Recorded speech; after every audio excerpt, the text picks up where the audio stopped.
The top line there is basically related to longevity, how long you live for.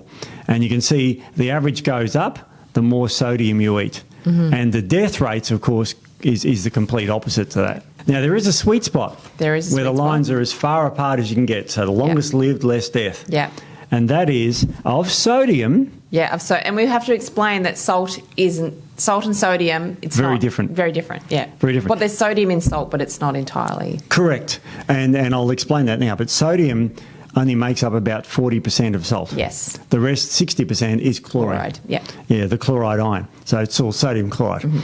So at 6 grams of sodium, that was the longest lived, less deaths. Yeah, so that's 6 grams of sodium, which equates to around about 15 grams of salt. I know. Which is around 3 teaspoons a day. Isn't that amazing? Which a lot of people would think, oh my God, that's a lot. That's a lot.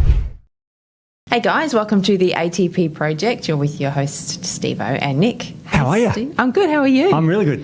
Wow, we've got something interesting today. Ooh, this is, you know what? When I first was suggested this topic, I went boring, but it's not. Yeah. It's really not. I know I shouldn't say that in a podcast.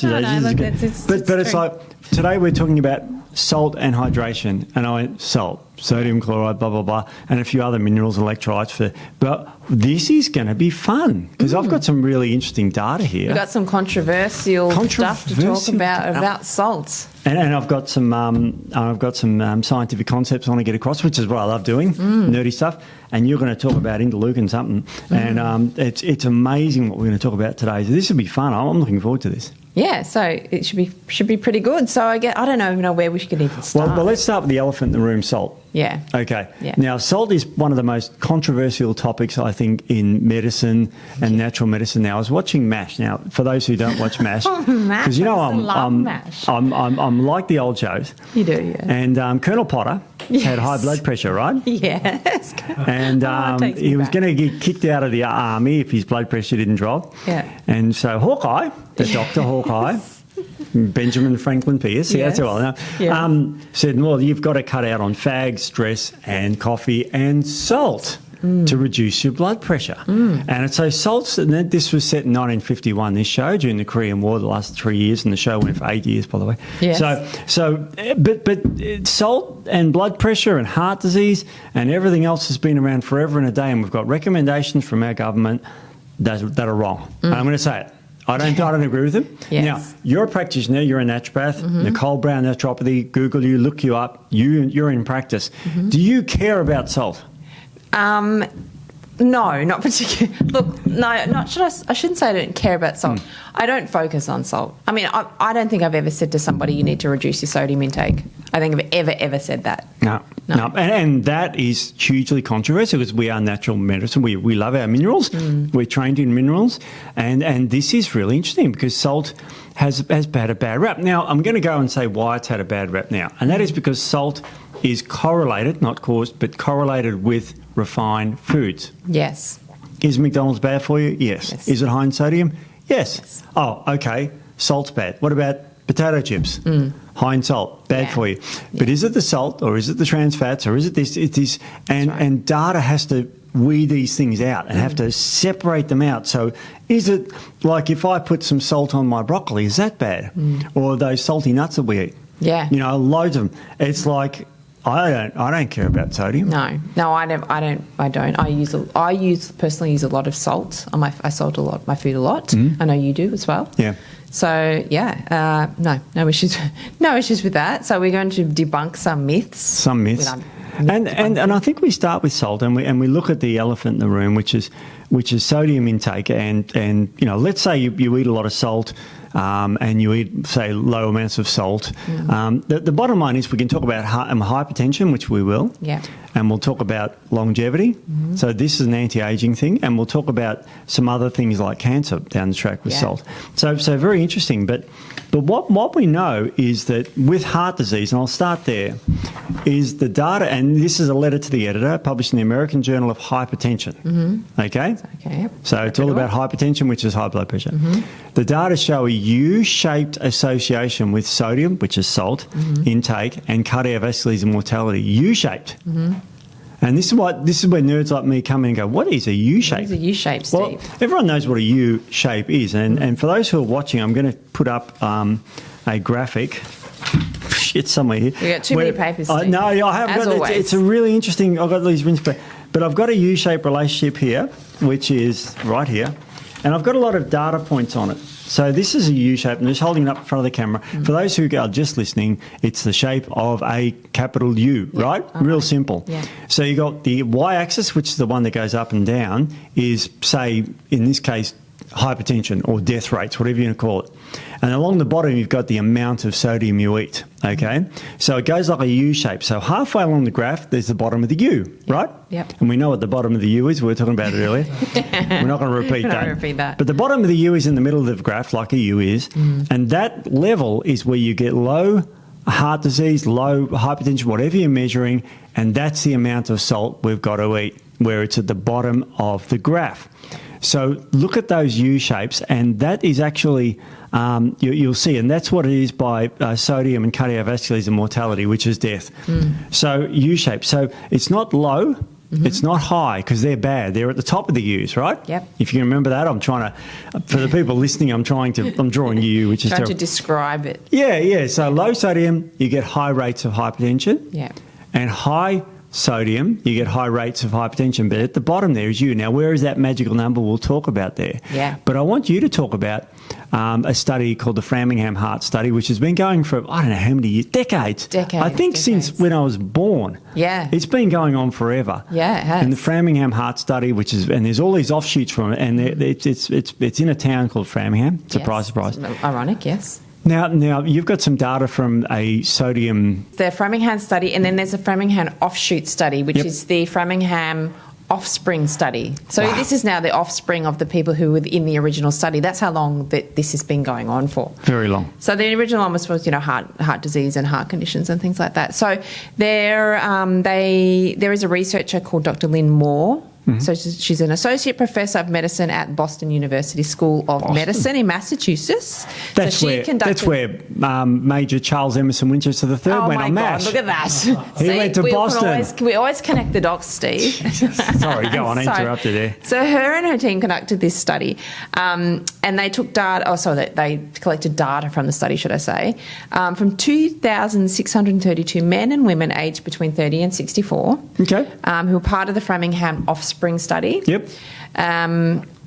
Which is the offshoot of the Framingham study, as we said, and all the participants had normal blood pressure at the beginning of the study. Sure.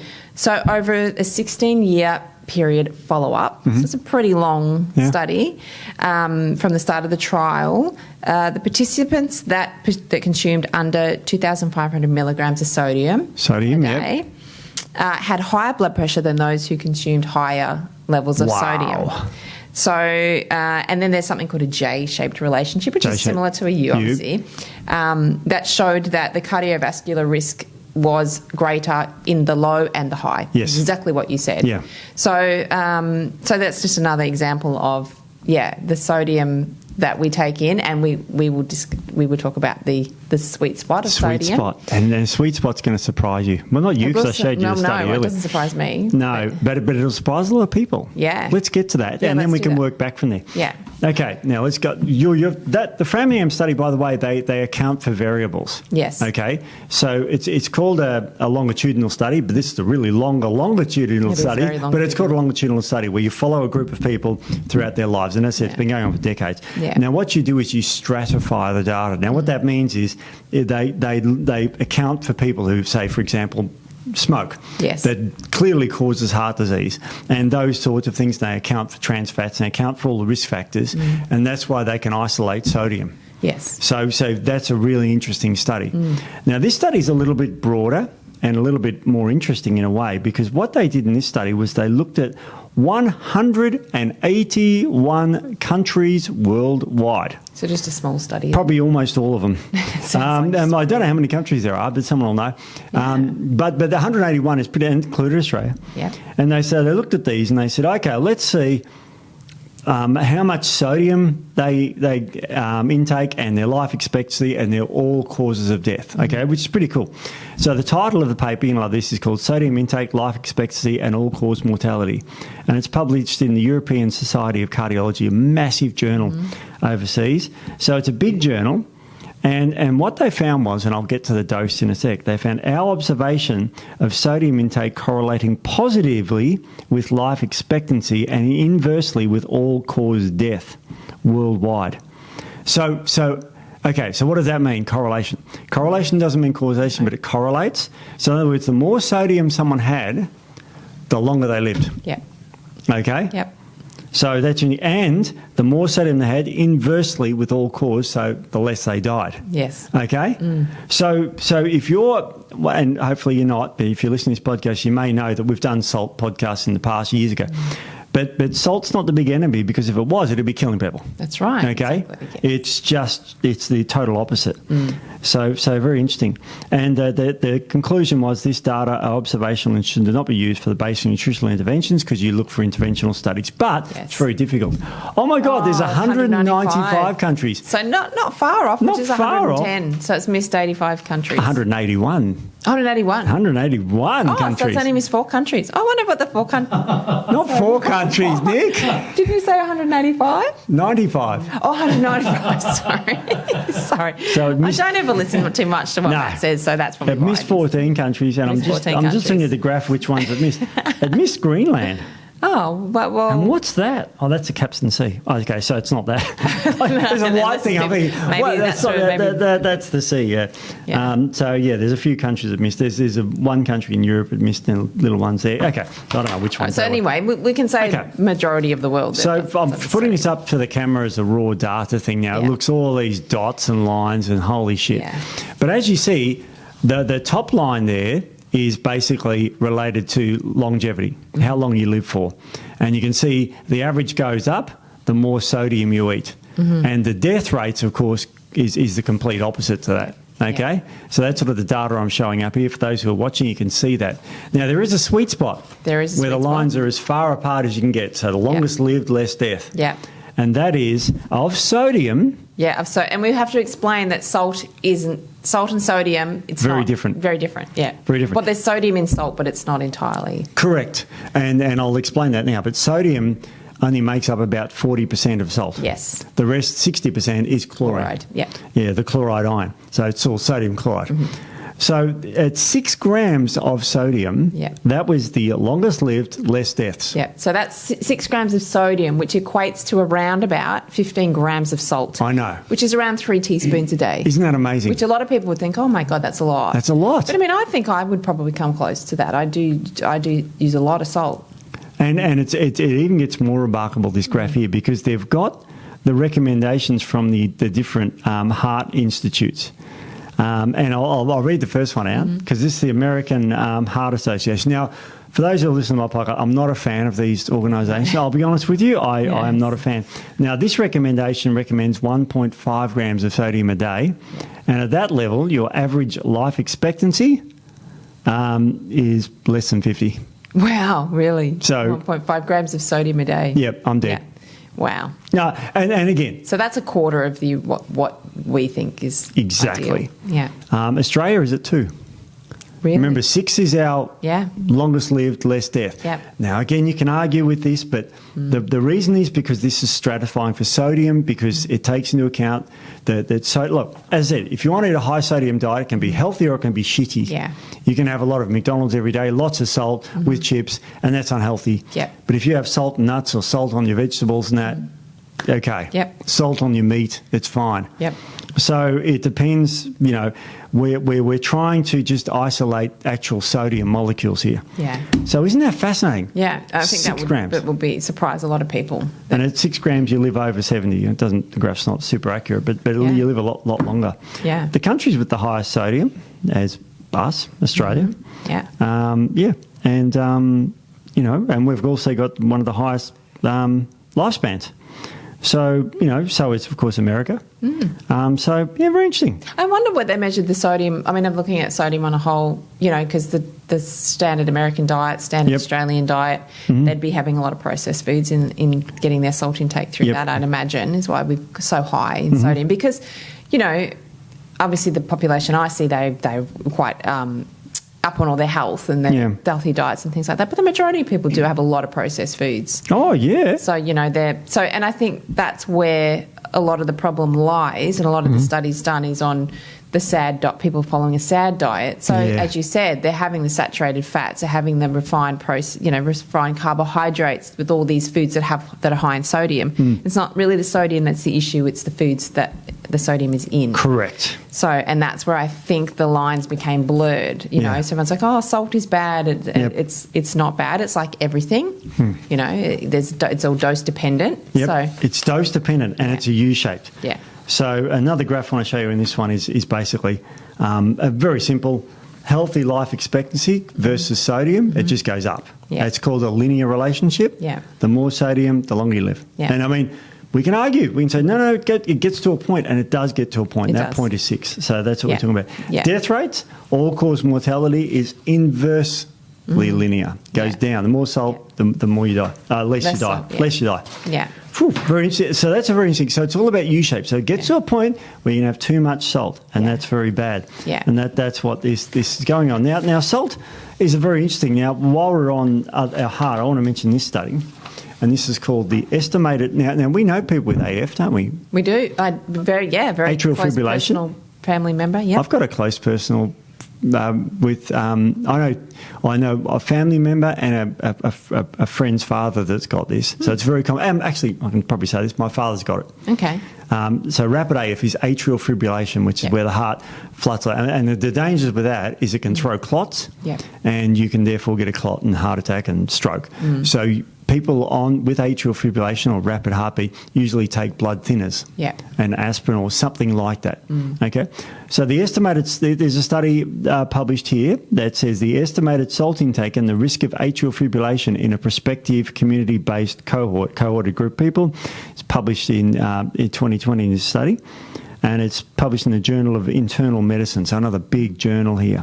And what they found, and you're going to love this one, we found evidence for a U-shaped association between salt intake and AF. It's really interesting. They looked at it as a J thing, but it really is a U thing. So if you do like the family and people that have low sodium, you've got much higher risk of rapid AF. And if you have loads of salt, then you can have high risk of rapid AF. So there is that sweet spot again. Yeah, definitely. Yeah, and that's the thing I find amusing when they'd say lower your salt intake for cardiovascular health, when it actually can have a detrimental effect on cardiovascular, because we need that sodium for the electrical impulses in the heart, all that sort of thing. So it's essential. Yeah, it's totally essential. So there you go. So that's super interesting. Very interesting. Now I'd like to think that our audience are healthy eaters. Yeah. Which means typically naturally a low sodium diet. Now there'll be people out there who, like I follow this guy online, Eddie Abu, he's a famous trainer, and he's I think nowadays salt's coming back into favour. Yes. It wasn't a few years ago, when we did our first podcast. Yeah. But now the data is becoming abundantly clear on it. But our listeners probably naturally eat a low sodium diet. Yeah. And hopefully they sweat. Hopefully. A lot don't. No? I don't sweat. When you exercise? I do, but I don't sweat. I'm not a sweater. What about when you're exposed to a vicious guard dog? Wouldn't that make you sweat? Vicious puppy. No, it does not make me sweat. No, I'm not. I've never ever been a sweater. If I sweat, I'll glisten. That's as sweaty as I get. Glisten. Isn't that so womanly? But I do. But I literally, I've never dripped sweat. I've never ever. No matter. I've lived in the tropics. I've exercised in the tropics. Yeah, I'm just not. It's just not. Which is not good. I mean, you want to sweat. It's a good way to detoxify. So. Yeah, it's not. I'm not very good at sweating. God, I was putting a rooftop tent on a weekend. I was sweating like a pig with nuts and bolts. And most men sweat more than women, but a lot of women sweat. There's also adrenal function comes into play as well. People with adrenal maladaptation don't sweat as much. Oh yeah, and I've had that quite significant in the past as well. Yeah. So no, not a big sweater, but a lot of people are. So therefore, they lose sodium and other. Substrates in their sweat, and we'll get to that because that's important too. But going on the whole salt thing, it's very interesting because our listeners probably exercise and probably sweat a bit and probably eat a low sodium diet. So very interesting. Now on the immune system side of things, this is where it gets really tricky. And the immune system requires salt, and one of the great things that salt can do is that it can increase a substance called T helper 17, and T helper 17 secretes an interleukin called interleukin 17, and there's bloody family members of this stuff. There is. What? Tell me all about the interleukin 17s. So there's about six of them. Interleukin 17s A to F. Okay, so interleukin 17, A, B, C, D, E, F, and they can all have different functions. Yeah. So there's one that's good. There's one that's good and there's one that's not so good. No. So, and depending on, genetic propensity, genetic profile, things like that, as we'll talk about me, yeah. Shit. I know about this one. Yeah, so interleukin 17 E is a really good one. Yeah. So we want that one.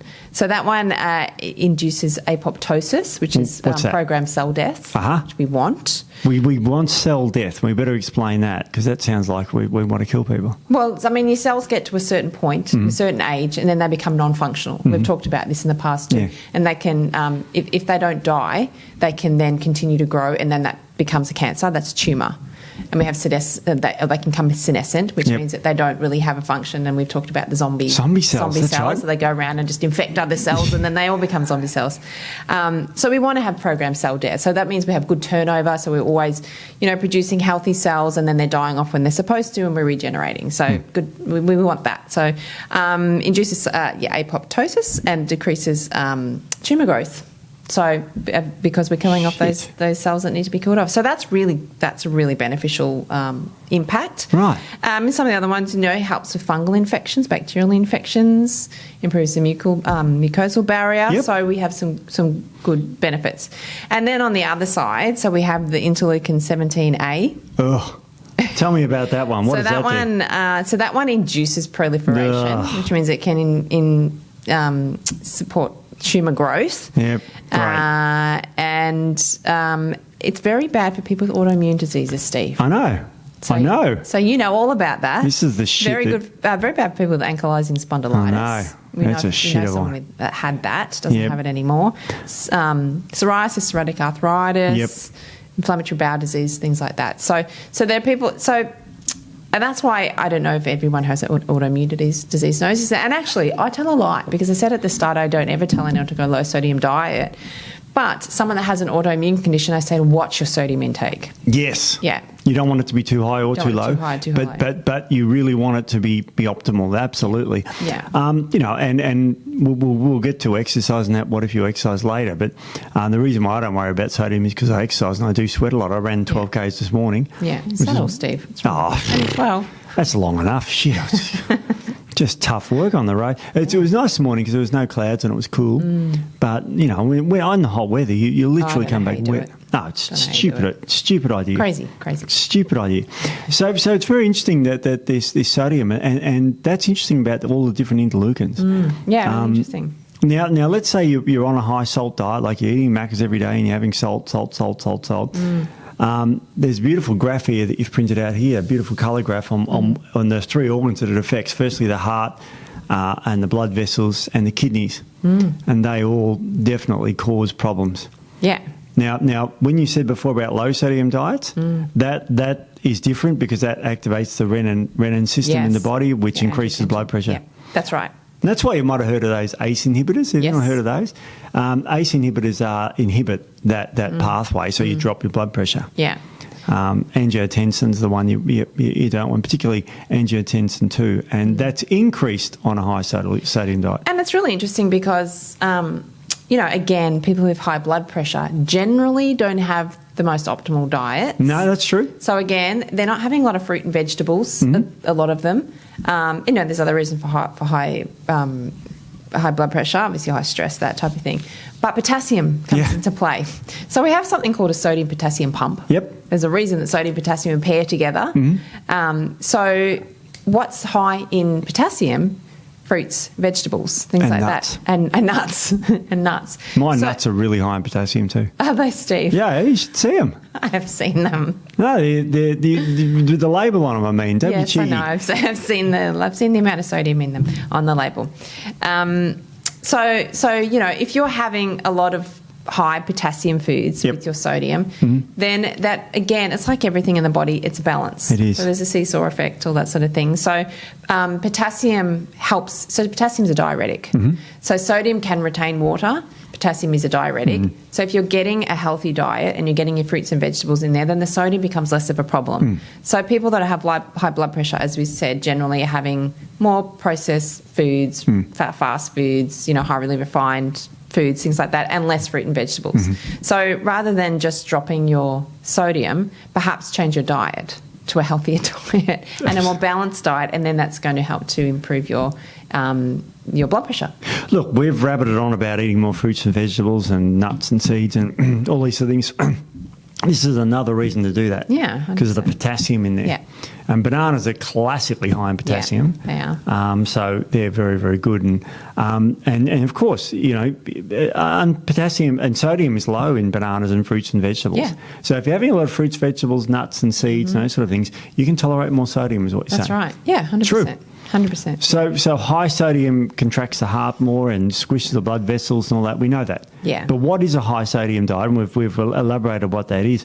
So we really it comes down to balance here.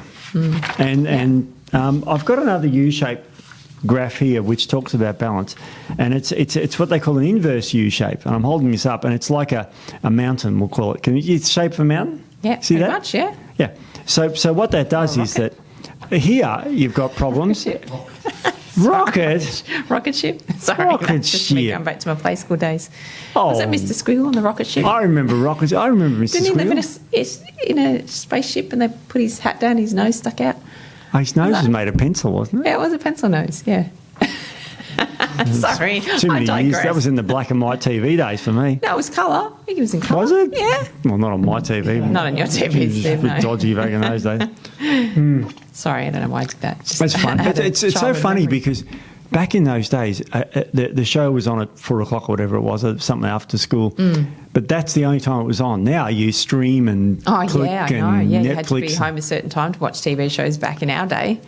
I Now you remember can watch them whenever you want. as a kid, I could stay up and watch the $6 Million Man with Steve Austin. yeah. But that finished at a certain time, and then it was bed. My brother had the figurine. And Oh, so I had the took figurine. the things off and you could see the bionic Yep, bits. bionic arm. You pumped the thing at the back, and his arm went up. Yeah. It was awesome. And That you was looked when through toys its were eye. toys, and now it's just all this stuff. Yeah. Yeah.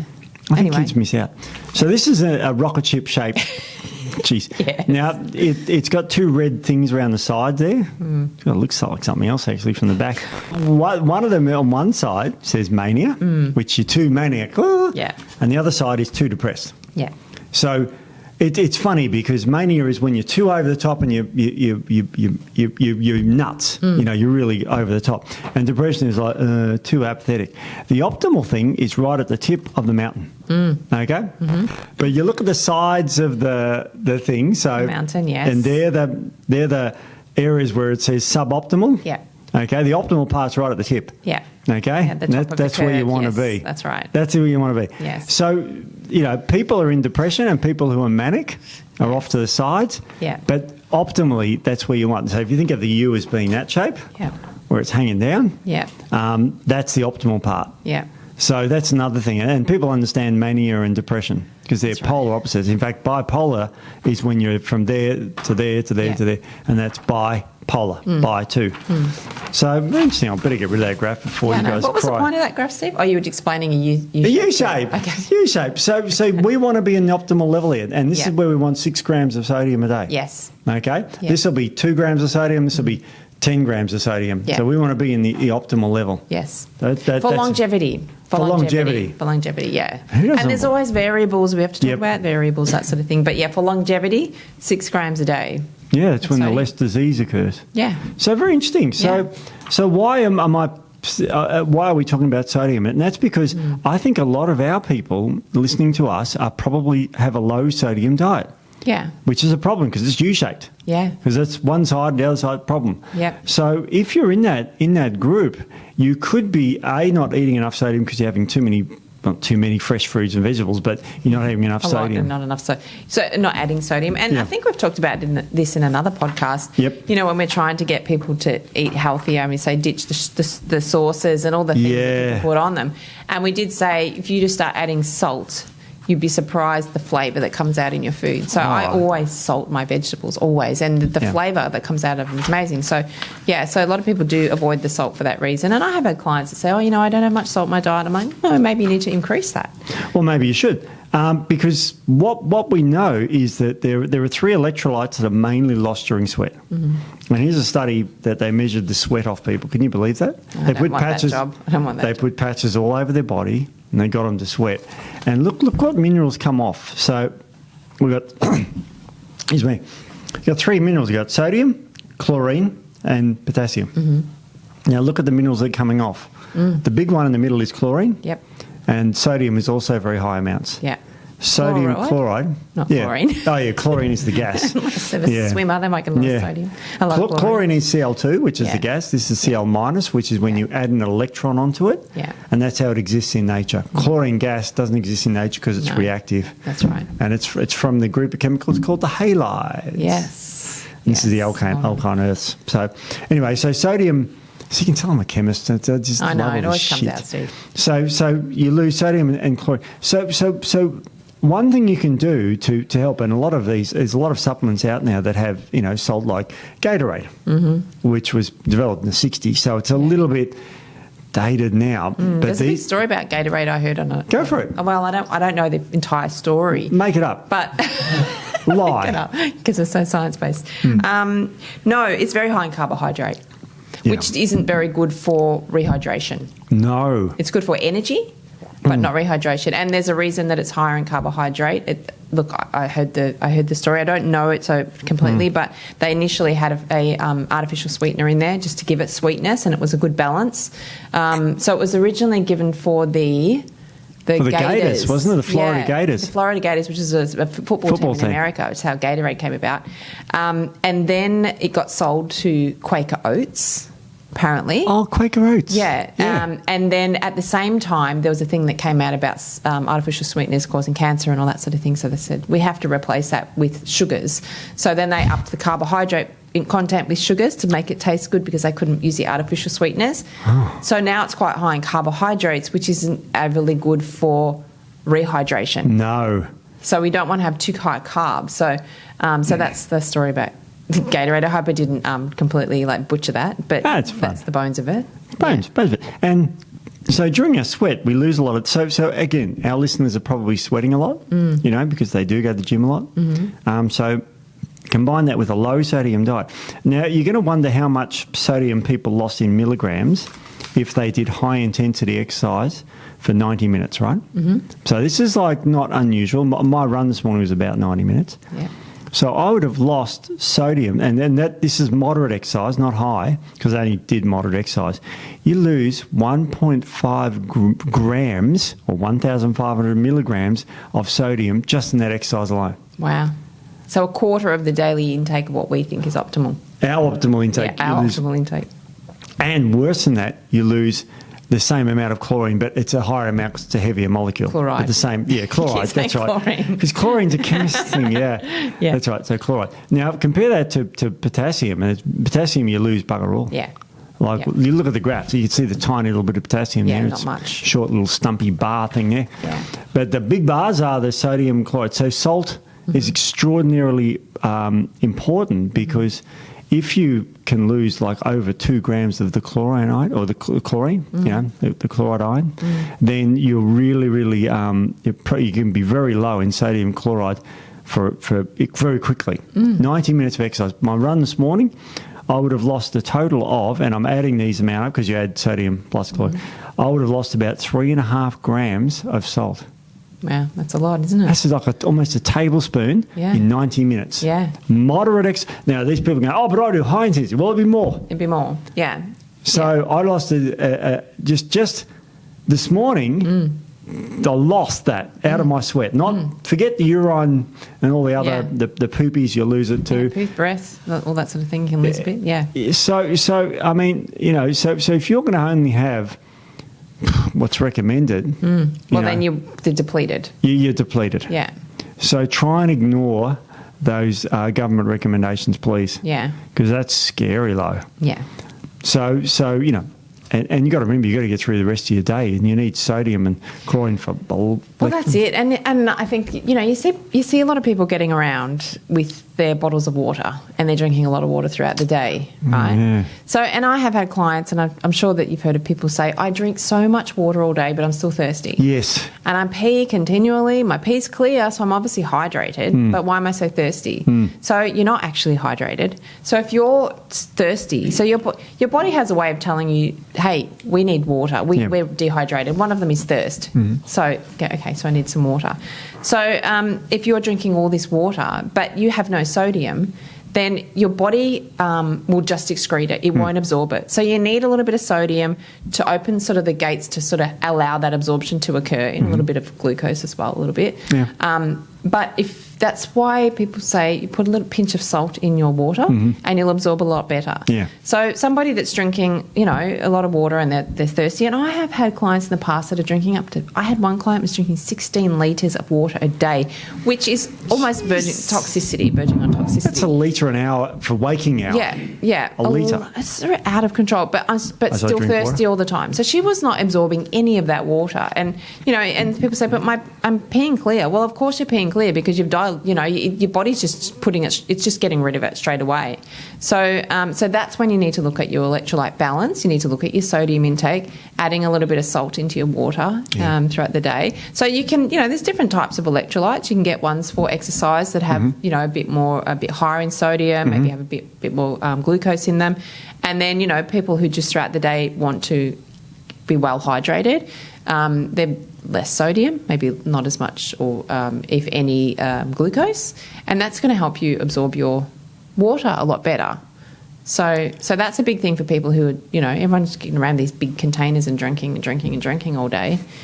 Exactly. Like me, that's as right. I point to my drink bottle. Yeah. My drink bottle's stuffed with other stuff. Yeah. But, and they may also be avoiding a lot of sodium in their diet. So how are you going to absorb your water? So you're going to be dehydrated. You're going to be dehydrated. And the process you're talking about is called osmosis. Yeah. Where water goes from high concentration to a low concentration. Yeah. So if you have salt in your diet, salt drags water into your body. Yes. We can drag it out of our body if we wanted to, which we don't normally. But let's say that when you take a dose of salts, like magnesium sulfate, that drags water out of your body into your bowels, and you have a bowel movement. Yeah. It's a potent laxative. It is. So have you ever had a colonoscopy? And I've never had one. No, neither have I. I was going to ask. No. Bit rude. But then you'll drink a hell of a lot of magnesium and you'll get the squirts. Yeah.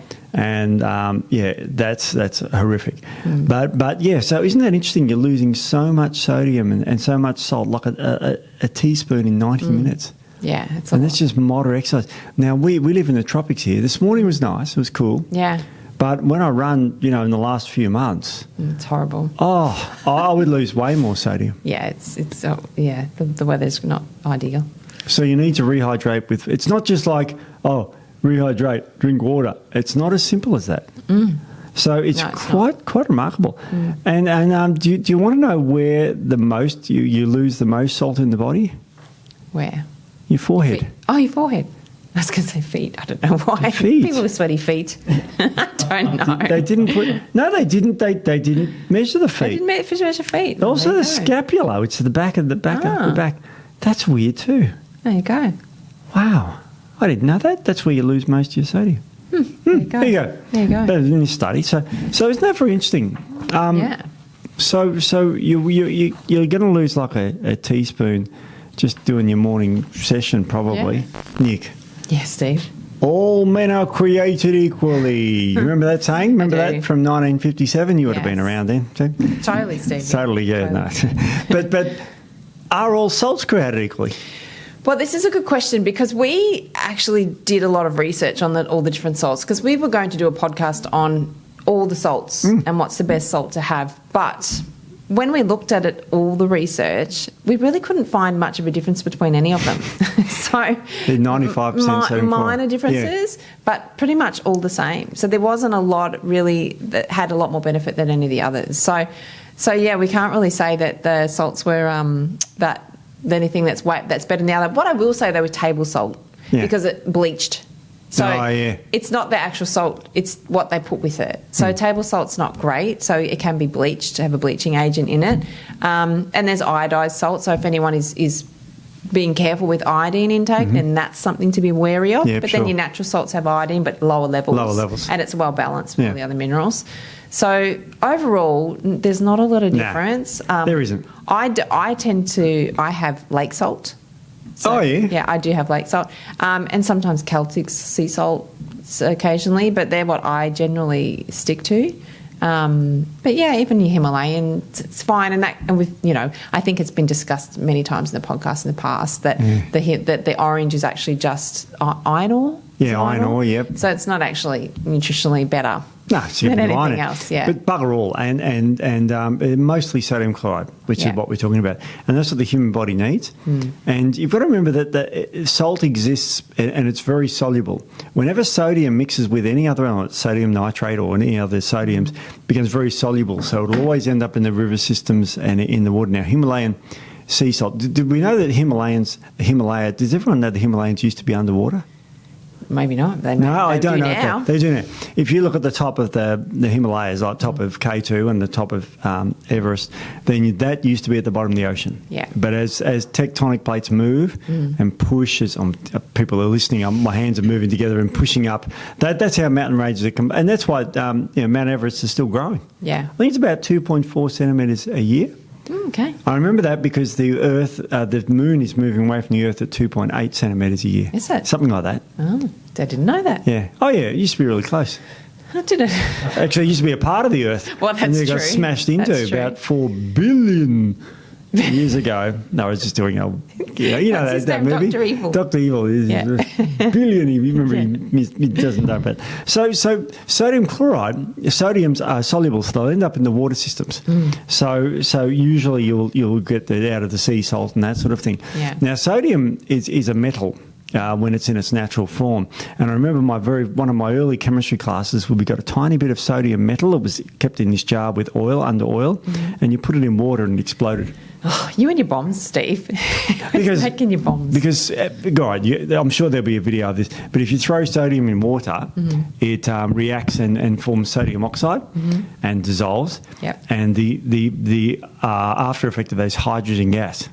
So it's another way to make hydrogen gas. And the hydrogen gas comes up, and because the reaction's so hot, it ignites hydrogen gas and explodes. Like a small hydrogen bomb. There you go. Really Don't try this at home. Don't try this at home. But we used to do it in the lab. And you put your finger over the test tube and put it in a flame. Pop! There's your hydrogen explosion. There you So go. very interesting. So Nick, you mentioned sugary drinks before. Yes. And what's the problem with like let's say that's a can of Coca-Cola. Yeah. And I drink it and it's got high fructose corn syrup in there. And, I combine that with a high sodium diet or high refined. So I have Coke with McDonald's. Yeah. I'm picking on McDonald's today. But I have a high fructose corn syrup with loads of salt. And this is the other end of the U, the bad end. We have high sodium and high fructose. What happens? So that increases your interleukin-17 levels. F. So what does F stand for?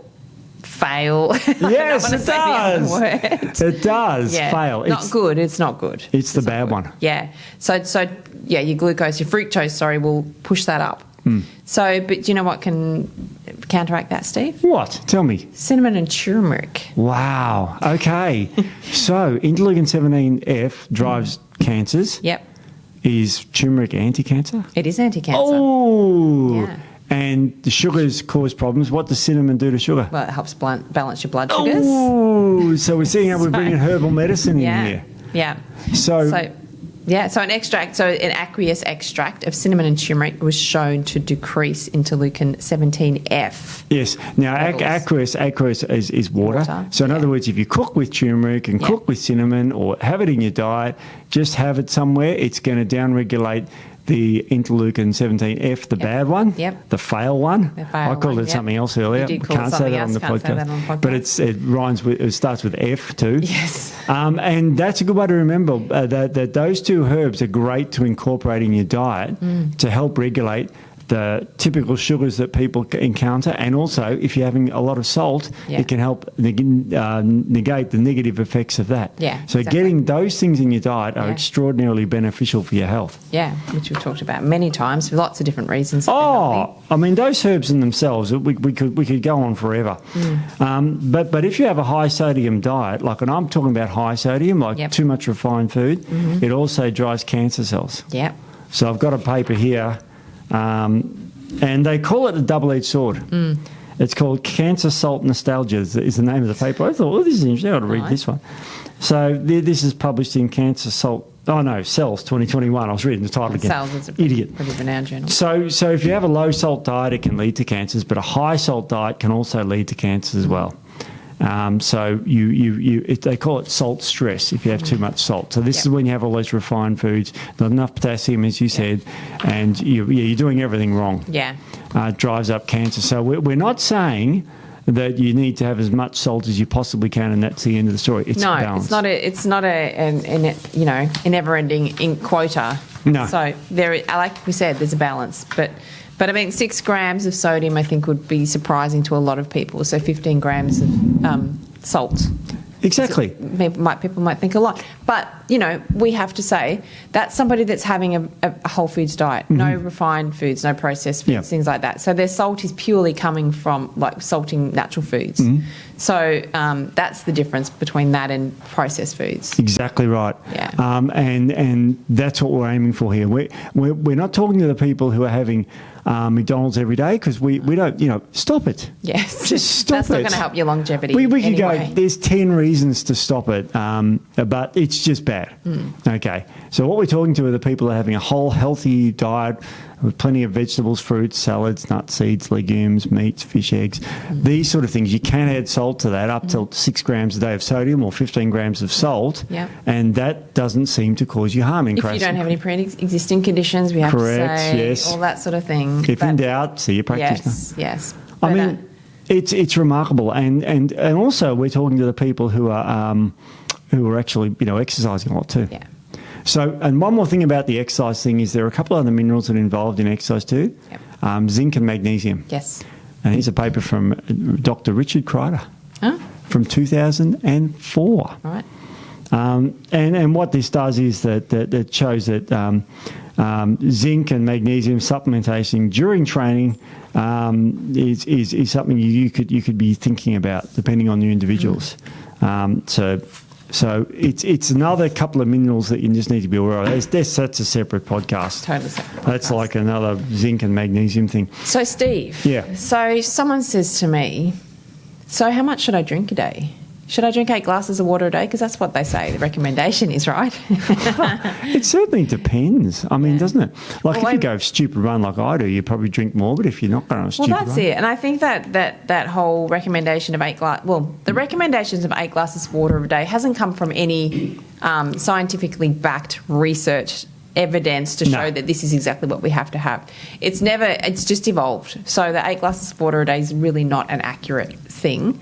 So, and some people need more and some people need less. Sure. And if someone is having a whole food diet, lots of vegetables and high water fruits and vegetables, then their needs go down. So it's not a matter of you need those 8 glasses plus. So that's 2 litres for people.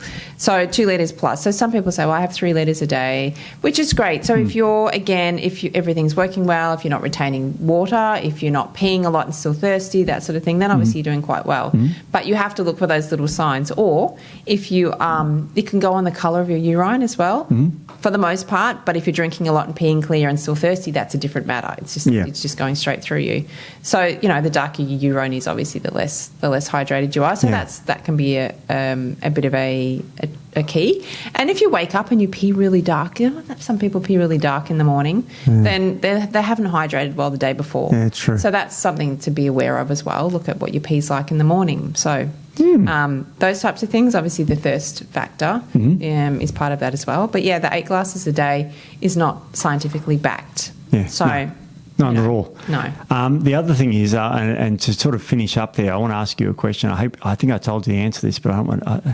How long can you live without water? Oh, well, Steve, 18 days? Oh, shit, you remember.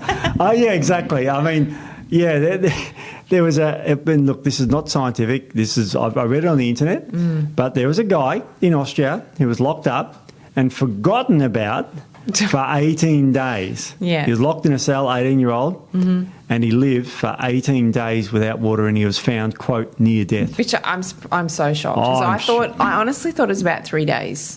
Well, if you're in the wild, of course it would be. This guy's in a cell, obviously zero activity, and so that was the record. Yeah, that and it's not a record that you want to try and break. We definitely do not. Yeah, and I don't know how well he started off hydration wise, but he was drinking his own urine. He was licking condensation to try and survive. So it's like just absolute agony. But 18 days. Yeah. All right, Nick. So we've got a lot of data. All the papers have lined the floor there. What's the take-home message as a practitioner? What do you tell people? So I guess the take-home message is obviously, like everything we say, is have a good whole foods diet, limit or avoid processed foods as much as possible, and don't be afraid to salt your food. That's my big thing. So, I mean, exactly. I do use a lot of salt. Like I said, I'd probably use at least 2 teaspoons, which is not as much as for longevity. I could up it a little bit more. But you're avoiding your sauces, you're avoiding things like that. Use your salts and your herbal seasonings and things like that. But don't be afraid of salt. And also throughout the day, if you're finding that you're drinking a lot of water and you're dehydrated, add a pinch of salt to your drinking water, and that can help you absorb it a lot better and help your hydration status a lot better. So, and then exercise-wise, we'll probably end up doing another podcast down the track on that. But yeah, so sodium and then glucose we didn't go into as much, but and your other electrolytes as well. That is different. So, but just for general health, make sure you're not avoiding salt. Exactly, especially if you're eating a healthy diet. Water. Yeah. Definitely. And if you're eating a shitty diet, don't email me. Just don't eat the shitty diet. Exactly. Don't even say, but I'm having enough salt in my shitty diet. Well, don't eat a shitty diet. Well, you probably are having the salt in your shitty diet, but the shitty diet, the food will be causing you problems. So way more problems than salt. Those foods, which most of our audience already are aware of. But I think the take-home message is don't be scared of salt. No. Don't limit your salt intake. Obviously, don't go crazy either. Find that nice balance, but don't be scared of it. Good stuff. Yeah. Excellent. All right. Well, we'll see you all next week. Is that all we have time for? That's it. See you next week. See ya. Bye.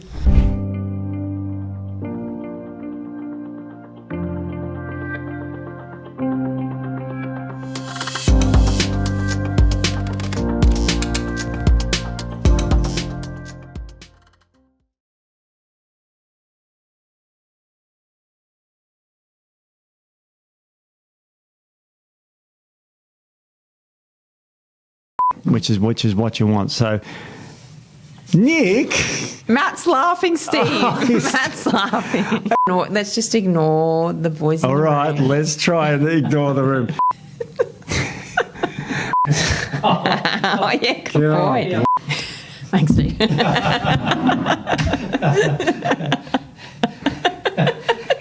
Are you crying again? No. All right.